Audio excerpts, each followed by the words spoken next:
नमस्कार मित्रांनो, स्वागत आहे आपलं हिंदुत्व चॅनलवरती. तर नवीन असाल तर सबस्क्राईब करा आणि लाईक करा आणि शेअर करा.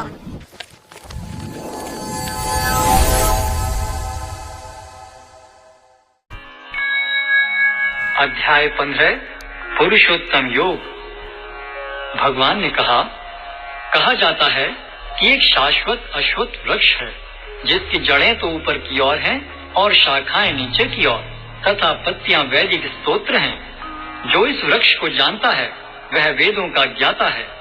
इस वृक्ष की शाखाएं ऊपर तथा नीचे फैली हुई हैं और प्रकृति के 3 गुणों द्वारा पोषित हैं.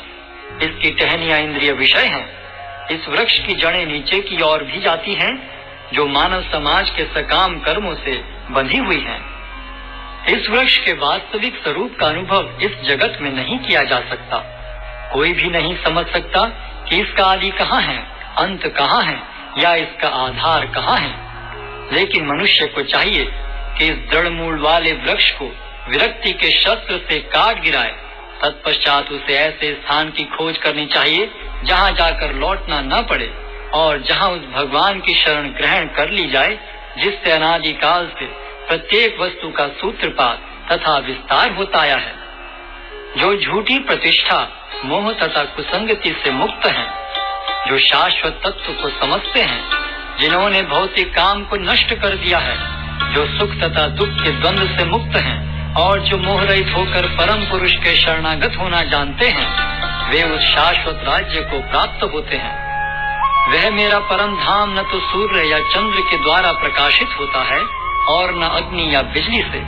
जो लोग वहाँ पहुँच जाते हैं वे इस भौतिक जगत में फिर से लौट कर नहीं आते. इस बद्ध जगत में सारे जीव मेरे शाश्वत अंश हैं. बद्ध जीवन के कारण वे 6 इंद्रियों से घोर संघर्ष कर रहे हैं जिनमें मन भी सम्मिलित है. इस संसार में जीव अपनी देहात्म बुद्धि को एक शरीर से दूसरे में उसी तरह ले जाता है जिस तरह वायु सुगंधी को ले जाता है.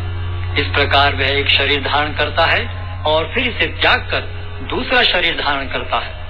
इस प्रकार दूसरा स्थूल शरीर धारण करके जीव विशेष प्रकार का कान, आँख, जीभ, नाक तथा स्पर्श इंद्रिय प्राप्त करता है जो मन के चारों ओर संपुंजित हैं. इस प्रकार वह इंद्रिय विषयों के एक विशिष्ट समुच्चय का भोग करता है. मूर्ख न तो समझ पाते हैं कि जीव किस प्रकार अपना शरीर त्याग कर सकता है, न ही वे यह समझ पाते हैं कि प्रकृति के गुणों के अधीन वह किस तरह के शरीर का भोग करता है. लेकिन जिसकी आंखें ज्ञान में प्रशिक्षित होती हैं वह यह सब देख सकता है. आत्म साक्षात्कार को प्राप्त प्रयत्नशील योगी जन यह सब स्पष्ट रूप से देख सकते हैं. लेकिन जिनके मन विकसित नहीं है और जो आत्म साक्षात्कार को प्राप्त नहीं है वे प्रयत्न करके भी यह नहीं देख पाते कि क्या हो रहा है.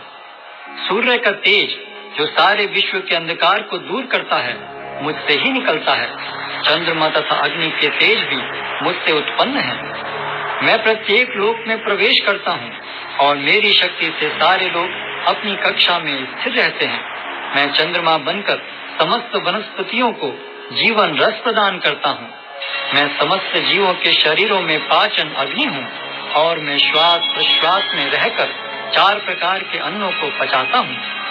मैं प्रत्येक जीव के हृदय में आसीन हूँ और मुझसे ही स्मृति, ज्ञान तथा विस्मृति होती है.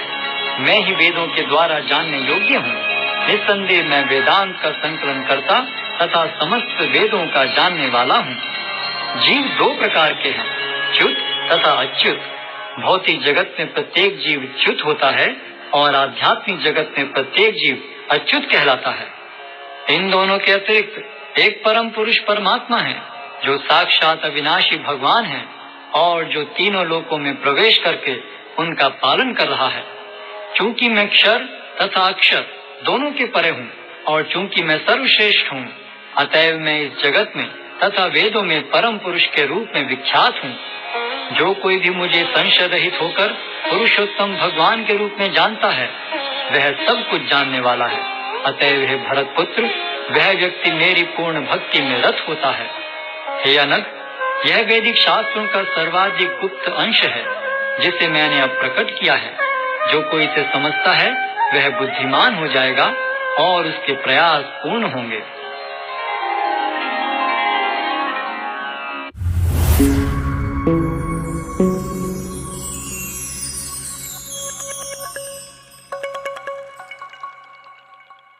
नमस्कार मित्रांनो, स्वागत आहे आपलं हिंदुत्व चॅनल वरती.